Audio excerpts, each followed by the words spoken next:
नमस्कार. अकस्मात मराठी हॉरर स्टोरीजमध्ये तुमचं स्वागत आहे. आज पुन्हा एकदा मी तुमच्यासाठी एक अद्भुत, अलौकिक आणि रहस्यमय अशी कथा घेऊन आली आहे.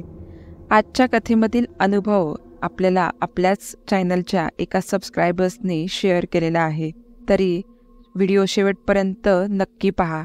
आणि जर तुम्ही या चॅनलवर नवीन असाल तर चॅनलला सबस्क्राईब करायला विसरू नका. सोबतच बेल आयकॉनवर देखील क्लिक करा, जेणेकरून तुम्हाला अशाच नवनवीन आणि थरारक कथांचे नोटिफिकेशन्स मिळत राहतील. माझी खूप इच्छा होती की ज्या पछाडलेल्या घराबद्दल आपण आजवर अनेकांकडून ऐकत आलो त्या घरात एकदा तरी जायचंच. अखेरीस आज ती इच्छा एका मित्राच्या सहकार्याने पूर्ण झाली.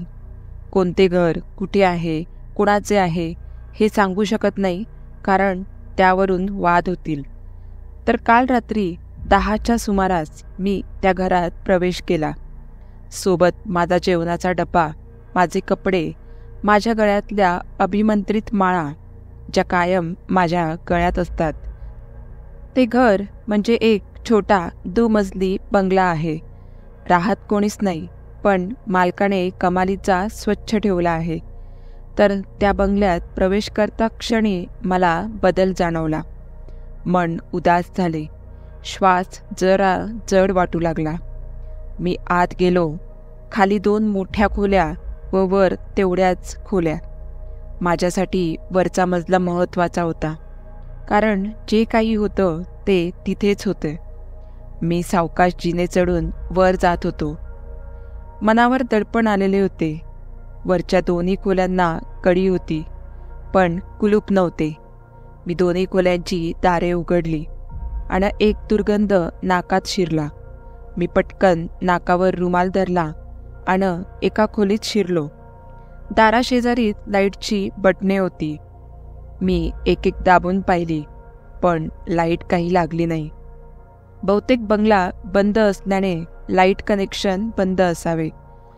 खरं तर याला बंगला म्हणता येणार नाही, कारण अंदाजे 2 गुंठ्यातले बांधकाम.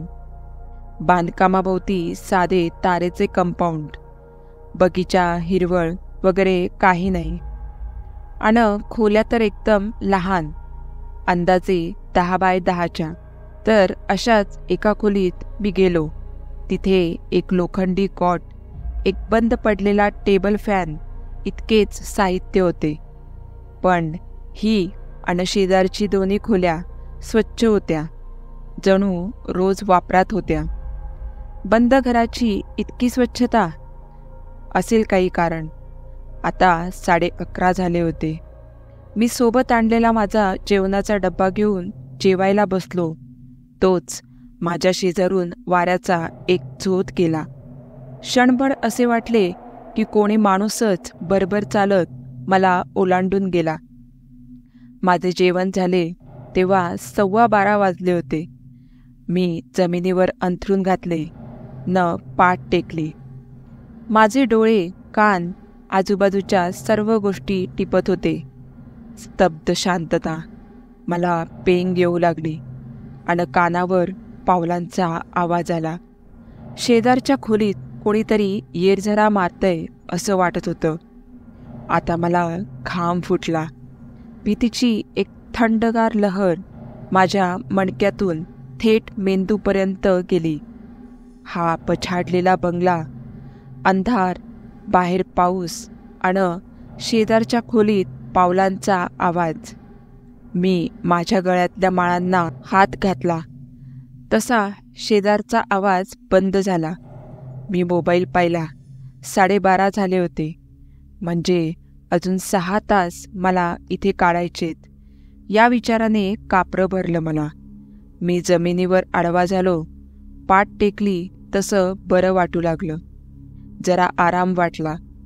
डाव्या हाताला खिडकी होती, जी बाल्कनीत उघडत होती.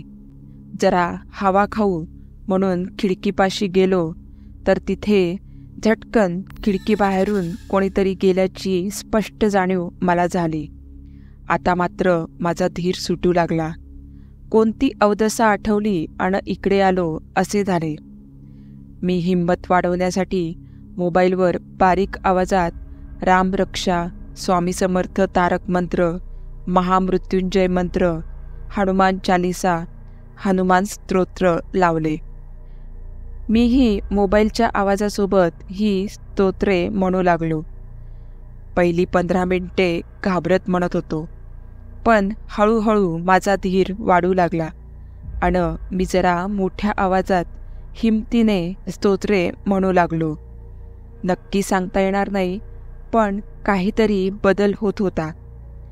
मगाशी जी काही उदासी जाणवत होती ती कमी झाली होती. मगाशी आलेले सर्व आवाज, चोरट्या हालचाली सर्व बंद झाले होते. वातावरणात एक चेतना जाणवत होती. मला आनंद झाला. मला मार्ग मिळाला होता. नव्हे, देवानेच तो दाखवला होता. मी संबंध रात्रभर त्या 2 खोल्यात फिरत विविध मंत्र मोबाईलवर लावून व सोबत स्वतः म्हणत फिरत राहिलो. आता मला काही त्रास होत नव्हता, पण काहीतरी माझ्यापासून दूर दूर सरकतंय हे जाणवत होते. बराच वेळ हे चालू होते. मला झोपही येऊ लागली होती. मी मोबाईलच्या घड्याळात पाहिले तर 4:30 झाले होते. मी हुश्श करून एक सुस्कारा सोडला.